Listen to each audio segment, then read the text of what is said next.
Nothing can be more frustrating when you sit down to watch one of your favorite programs on Apple TV and you run into issues streaming it.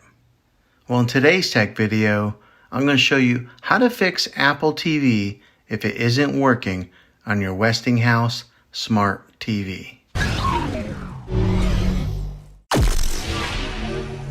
I'm going to show you a few really simple ways to try and solve your problem and get it back up and running again. The first one is probably the easiest one to try, and that's to unplug your TV from the wall outlet and wait 60 seconds. Now don't be impatient here, wait the whole 60 seconds and then plug it back in. This is very different from turning your TV on and off with your remote control. This is what we call a hard reset of your TV, so make sure you do this method. If that doesn't work, then find your router that is giving you Wi-Fi and unplug the power to that for 60 seconds. Then plug it back in. If it fixes it, great. If not, let's move on to the next method.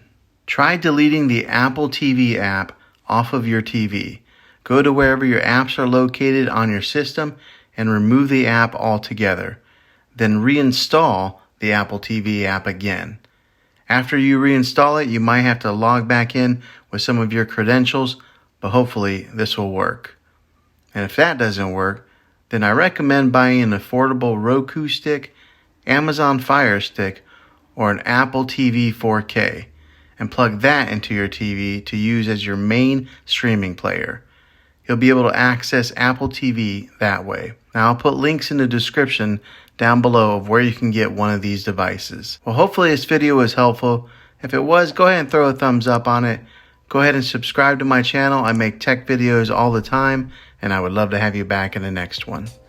Take care.